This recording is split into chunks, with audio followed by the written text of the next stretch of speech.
Heading west to Kentucky. There is a war on. How is it you are heading west? Well, we kind of face to the north and real sudden-like turn left. A frontiersman is caught in a territorial war among the English, the French, and their Indian allies in The Last of the Mohicans.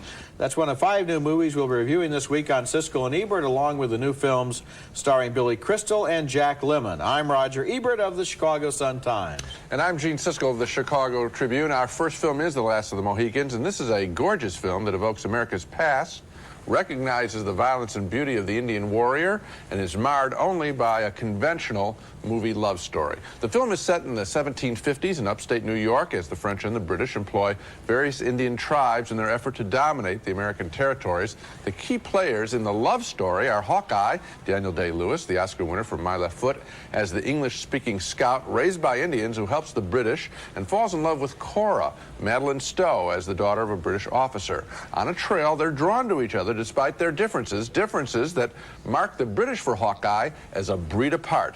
Breed apart? We make no sense?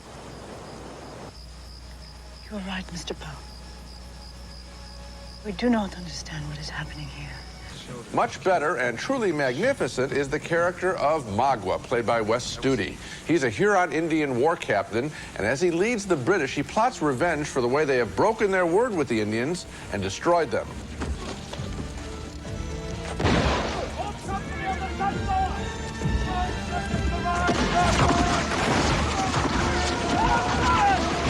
Back to the corny and the beautiful. In a lovely but overblown scene, Hawkeye takes leave of Cora, vowing as the vengeful Huron Indians approach that he will catch up with Cora sometime, somewhere. Stay alive, no matter what occurs. I will find you. Great Spirit and the maker of all life. As the film concludes, we get a single scene that encapsulates the strength and the weakness of this movie. The couple in love stands together with an Indian warrior. He's played by Indian activist Russell Means, and we can't take our eyes off him. Tell them to be patient and ask death for speed. For they are all there, but one. I think it's the last of the Mohicans. He seems real. The lovers seem made up. But he lingers in our mind. I felt great sorrow looking at him, sad that his breed was wiped out. He isn't a movie Indian. He seems more real than the cuddly Indians of even a fine film like Dances with Wolves. He and the warrior Magua are part of our American heritage, and The Last of the Mohicans made me feel a real kinship with them, and on that basis, I recommend the film. I like the movie for some of the same reasons you did, and I disliked it for exactly the same reason, which is that corny love story. This movie is based on a 1936 movie, The Last of the Mohicans, with Randolph Scott, which was the first movie-going experience that director Michael Mann can remember, and I think that he remembered it all too well, because it's that Saturday matinee feeling that keeps undermining the real qualities of this film. And I do not agree with you that the Indians here are particularly more meaningful than the Indians in Dances with Wolves. I also don't feel that the decor and the set decorations and the way that the Indians are shown to live is nearly as authentic as in a movie from last year called Black Robe, which showed it as much grittier and down to earth and not so movie pretty as this film. Well, I thought that the natural landscape, there's a gorgeous shot of a bridge that opens the film. I'm sure you remember that shot, and I thought, boy, this takes me instantly back to that time, which is not that long ago, really, in terms of world history, part of our country. And I did feel for that, for the culture there. I felt that he was at least honest in terms of the violence. Sometimes that's kind of sugar-coated. That's what I meant by Dances with Wolves. Now, see, when you talk about the violence here, it's more like conventional movie violence, where people jump out of the woods and shoot each other. If you remember Black Robe, which was not a movie that I particularly I know, I liked loved, it. I'm surprised. You liked it more than I did. A lot more. Remember, it was like you know, hard instruments against flesh and bone. It was real violence rather than this more colorful. You know, the scalping, Roger's pretty rough in this picture, so well, I think that's an example of... Well, in other words, I'm recommending it, but not necessarily at the high level of praise that you're giving it. No, well, okay, I think actually we're pretty close, okay. but we know the weakness, we know the strength. Okay, next movie. Our next movie is Innocent Blood, a cross between a vampire movie and a gangster movie, and not a very good example of either one. The movie is narrated by Marie, a lonely and hungry vampire who lives in Pittsburgh and rejoices when a gang war breaks out because now she can dine on the blood of gangsters and disguise her killings to look like mob assassinations. The only problem is her method of operation leaves behind a lot of clues. The vampire is played by the intriguing French actress Anne Pariot, and her voiceover narration sets a tone that establishes her character in only a few words. He felt promising, but his eyes were sad. Anthony LaPaglia plays the cop who begins to suspect that the murder epidemic may have a supernatural origin. The only reason he's still alive at the end of this scene is she's falling in love with him. You are under arrest. Stay away from me or I'll kill you! Robert Loggia stars as the mob boss who is first to discover that for a criminal, it might actually be advantageous to be already dead. After all, then how can anybody kill you? You really whacked me. But there ain't no blood. The big payoff in the movie is when the gangsters become vampires, and that is an intriguing idea, but Innocent Blood doesn't do very much with it. The gangsters stand around with silly grins looking like happy vampires and biting the throats of new recruits, while countless story possibilities are wasted. In fact, this whole movie seemed like good ideas thrown away on a careless script. Nothing adds up to very much, although I did enjoy Anne Pariot's performance as the vampire. You might remember her from that really good French film of a couple of years ago, La Femme Nikita. And once again, this time, she's tough and winsome at the same time, able to commit violence while always looking vaguely innocent. Yeah, I think they really blew it. This is director John Landis, the Blues Brothers, Animal House. I think that he's a pretty good action director, but I think it's... The slapstick comedy really doesn't work here. Yeah. The most exciting part is Anne Pariot in some very erotic scenes. I thought if they had just made an erotic vampire movie with her and LaPaglia, they have chemistry when they're, I mean, obviously she's naked part of the time, so it's pleasing to look at. The point is, I think that if they had focused on that element of the film, it could have had an explosively good picture. Are you familiar with some of the vampire novels by Anne Rice? Not at all. Set down in New Orleans? I know the names. That kind of feeling that she has in her books was captured in the best scenes in this movie. And then you have other scenes where Landis will throw away the whole reality of a scene just to get an obvious gag or some kind of a movie in-joke, as if his friends can enjoy it at a screening somewhere, and so that the reality is constantly being violated. The only scenes that work are between the two of them. Coming up next, Billy Crystal directs his first movie, a bittersweet comedy about a show business veteran known as Mr. Saturday Night. Is that a toupee? No, well, I, for one, was fooled. A young fanatic of the universe. He knows all of your routines. He worships you. So? So he's casting a picture. There's a big part. The character is named Buddy. He wrote it to be you, but he thought you were dead. Wait, I'm not? That's Billy Crystal, of course, made up as an old stand-up comic known as Mr. Saturday Night, a film that is better in its bitter moments than in its sweet ones. Crystal plays the character of Buddy Young Jr., a Jewish force-belt comic who loves nothing more than getting a laugh as he tells a young woman he's drawn to, Julie Warner, looking more grown-up than she did in Doc Hollywood. Boom, and I got them. They're mine. They can't take anymore. It's the best feeling in the world.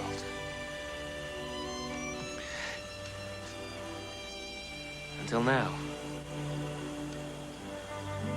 The movie follows 50 years in Buddy's self-destructive career. He's bitter because he's not a bigger success, and he's not a bigger success because he's bitter. If you say to me that I'm not funny, then I will also retire tonight right here. I'll eat a lychee nut and go to bed. Oh, God, I can't So stand tell me, it. am I funny or am I not funny? Will you stop it? Am I funny or Will not you just funny? stop it am already, I funny buddy? or not funny? Tell me, You're not that funny. Suffering most of Buddy's tantrums is his older brother, Stan, the best character in the movie, played so very well by David Paymer. You may remember him as one of the Ice Cream Brothers in Crystal's last picture, City Slickers. I can't do this anymore. Do what? This. What I do. Schlep work. Like you said, I drive the car, I watch the act. Stan, I didn't mean anything by that. You know, it's after the show, stuff is still flying out of my mouth. Well, face it, buddy. I'm the brother. There's the real love story in the movie, the surprise in a familiar plot about comics who are laughing on the outside and crying on the inside. Intended or not, what I took away from this movie is that there are some things more important than show business success, and among them is brotherly love. Sometimes the film goes soft and we're not sure why we're supposed to care about Buddy, and in those scenes I would have preferred a more contemporary piece about successful young comics today, a world that Billy Crystal I'm sure knows a lot about. But then David Paymer came on the screen and the brothers story sold me on Mr. Saturday Night. A marginal thumbs up for me. I liked it too, and I like just what you did, the relationship between these two brothers, Yes. and then also the agent and the wife. I mean, here's a man who doesn't really deserve the quality of support he gets from the people in his life. The one flaw that I found in the film was that it has to have the obligatory happy ending. Yes, that was... And you know, every yeah. comic who comes across as tough, like Don Rickles, at the end of his act, he sings, "I'm a nice guy, I didn't really mean it." This movie at the end, Buddy Young Jr. basically is saying, "I'm a nice guy, I didn't really mean it." He has a change of heart at the age of 70. Somebody gives him one line and suddenly he realizes he should be nice. I think by the time you're 70, it's time to at least stick to your guns and go out as the same SOB you were all along. I don't think, I don't think too many people change at 70. Yes, a tougher, darker film would have been better, but this David Paymer performance is real special. Yes, it is. Real special, and a big surprise. When we come back, Jack Lemmon, Al Pacino, and other big stars as desperate salesmen in Glengarry, Glen Ross. I talk to the police, I get nervous. You know who doesn't? Who? Thieves. Cadillac Eldorado. Anybody want to see second prize? Second prize, a set of steak knives. Third prize is your fired.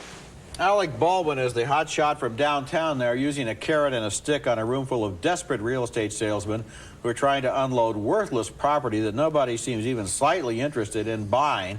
And their despair is at the heart of Glengarry, Glen Ross, an inspired new movie with great performances and a screenplay of lacerating anger by playwright David Mamet.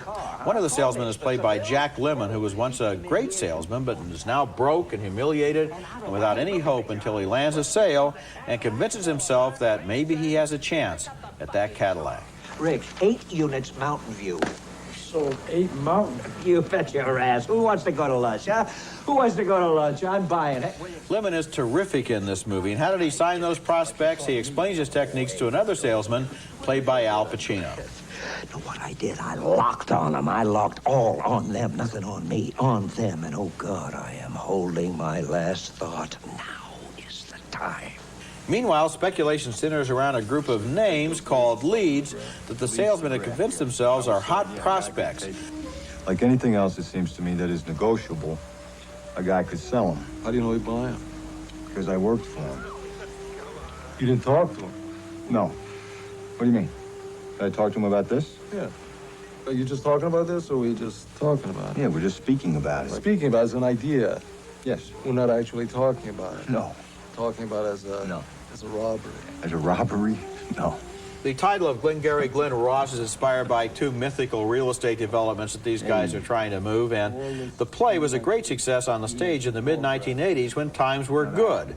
Now, when the economy is not so hot, it plays even better. It's rare to see ensemble acting on this scale and with this skill in a movie because every one of the actors is at the top of his form, and Jack Lemmon has a scene here where he goes out in the rain and knocks on a prospect's door, and this guy doesn't want to buy any real estate, and it's one of the best single scenes this great actor has ever appeared in.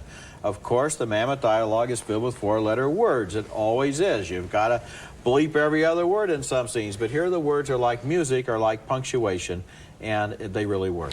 I like the film a lot. I loved the play. This is one of my favorite plays, and I think there are times when I heard the words and the action seemed a little stagey for me, but at the same time, at the end of this, I was so wired up that I took some notes, and one of the things I wrote down as I walked out of this movie is if a salesman were to call me in the next hour, I would have picked up the phone and shouted an obscenity into the phone and slammed it down at them because I was so pumped up. And okay, I'm empathetic toward their situation. If a salesman had called me, I might have even listened. Oh, no, I would not. Because I empathize with these guys. No. So I was, this thing got me tense. And I just, hated to see the manipulation there. I empathize a little bit with them, but they're trying to steal people's dreams. Now, see, we both like this movie, and we saw a different movie, because what I sympathized with was that here are guys who are broke. Of course. Lemon has his wife in the hospital. The others can't put food on the table. They can't feed their families. They've got worthless leads. They're on the phone calling people that don't want to hear from them. It's pathetic. It is pathetic. It's the situation that people are in because they need money to support themselves, so I didn't hate them. I felt sorry for them. I felt sorrier for their victims than I felt for them. on stage, I think I had more of your reaction. In this film, I didn't like them. Yeah. I'll tell you, who I thought the best performance was? I know Jack Lemmon's getting all the praise. Yeah.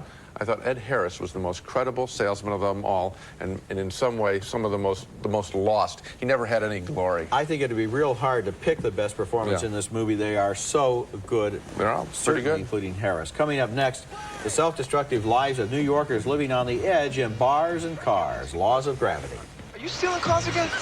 Right. I borrowed this. He borrowed it. He borrowed this. Our next film is a New York street scene story called Laws of Gravity, and this movie is receiving quite a buzz, in part because it was shot in only 12 days, about a fifth as long as most Hollywood movies, on a budget of, get this, only $38,000, which is less than the cost of a single day of shooting a Hollywood film. Okay, that's nice publicity for director Nick Gomez, but is Laws of Gravity any good? Good, but not great, say I. It's more a collection of scenes with some very good unknown actors playing characters much like those in Martin Scorsese's Mean Streets. Street guys and women surviving on petty crime and macho posturing, leading inevitably to violent confrontations and death. Here are the four main players. Jimmy, played by Peter Green, the most responsible of the group, and John, Adam Trezzi, and Celia, Arabella Field, who live together but constantly fight. John is the screw-up wise guy of the crowd, cute but always trouble. However, this time it's Jimmy who has courted trouble, buying some handguns and bringing them into the house he shares with his wife, Denise, played by Edie Falco.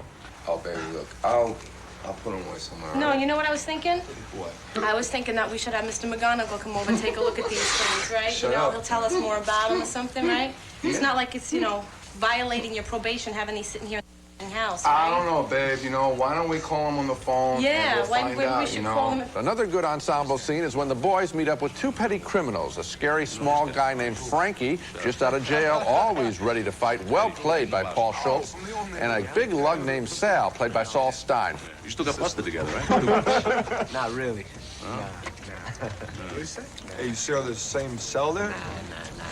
Hey, in fact, that guy's the uncle of my sister-in-law. Who's that? Eddie Dombrowski. Eddie? He says you ratted him out. What? Laws of Gravity is more a film of moments than anything else, circumscribing a group of people who are ruthless and self-destructive. We want to warn the women to get away from these men, only recommends the movie more because we do care that much. I look forward to Nick Gomez's next film, which I trust will be less derivative from the films of Martin Scorsese. To the degree that he is derivative of Martin Scorsese, at least he's picked a good model. And I like the fact that this movie is a series of moments, as you say, and not an artificial plot that's trying to organize action that really doesn't follow from A to B. These people are too disorganized to really get a plot going. And what the movie played like for me was like you pick up the paper on Monday morning and you read about some guy who shot outside a tavern on a Saturday night, and this is the backstory. This is about how a certain kind of lifestyle can produce violence, even though nobody particularly wants violence. I think some of them, at some level, Roger, do want it. I think they do, because I think it solves the problem of what to do with the rest of their lives. I mean, they just don't think in big plans. I guess if you're dead, you don't have to plan ahead. Yeah, when we come back, our weekly video pick, another film in the distinctive style of David Mamet. And now it's time for our weekly video pick, and my recommendation is Homicide, a 1991 film written and directed by David Mamet, whose play Glengarry Glen Ross has been made into one of the best new films. Homicide stars Joe Mantegna, one of Mamet's favorite actors, as a weary and cynical Jewish policeman who gets called into a case he should care about, but doesn't. I got a call downtown. The Jewish guys, they got this clout. The doctor wants you. You were there. You're his people. You're on the case. I'm his people? I thought I was your people, Lou. The first hour of this movie has some dialogue passages in it as well written as anything I've ever heard from the screen. Then the plot takes over and the movie loses some of its energy, but Homicide is a small masterpiece of tough talk and I recommend you watch it on home video. Now let's take another look at the movies we reviewed this week.